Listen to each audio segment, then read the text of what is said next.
So the question is, Ozempic versus Tirzepatide.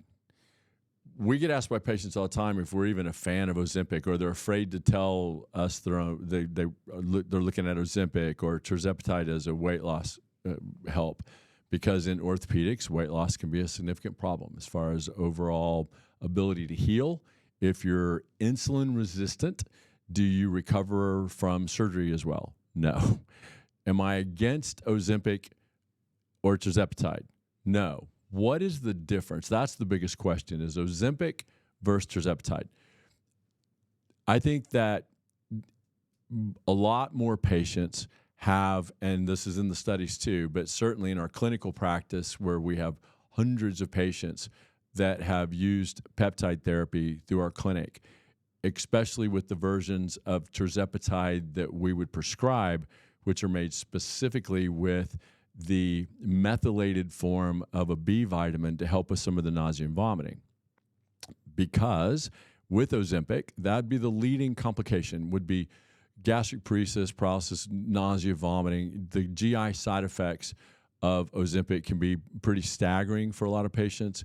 And in our clinic, where we do use the compounded versions of semaglutide, probably about 20% of those patients may stop therapy or be intolerant to therapy because of the nausea and vomiting as a side effect.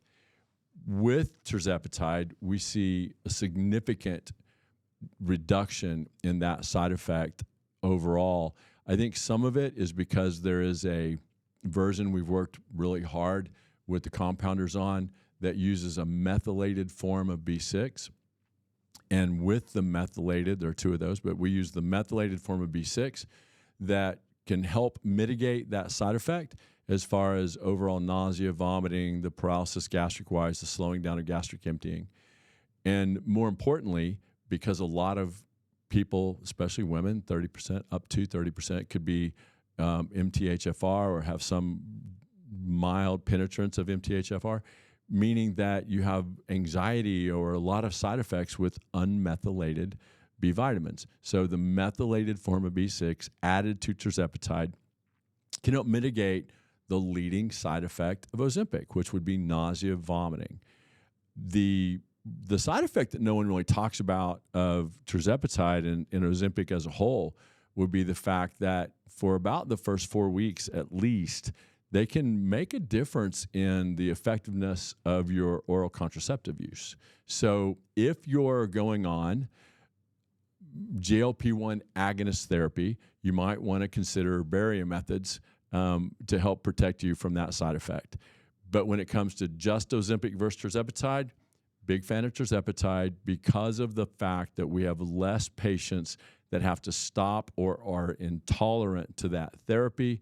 And we've noticed a dramatic reduction in their overall body mass, an increase in their sense of satiety, and the significant beneficial side effects that no one talks about would be reduction in alcohol use disorder, increased ability to focus, increased exercise tolerance. A lot of those things decrease in joint pain because of the secondary side effect of being able to drop your body mass. So big fan of the GLP-1 agonists when used appropriately, in the care of a physician, on the right dosing schedules. And I don't think everyone needs to be at the max dose forever. And I think that but I also don't think you stay at a dose that's not effective for you. But when it comes to the Ozempic versus Tirzepatide argument, I think I would tend to fall more on the Tirzepatide side of that. And that's a pretty easy question for me to answer based on our patient's experience. This was a little snippet of information brought to you. I'm Dr. Wade McKenna. This is the Zero Downside Podcast. As always, brought to you by Moab, Texas. Please hit the like and subscribe button, and thank you for your attention.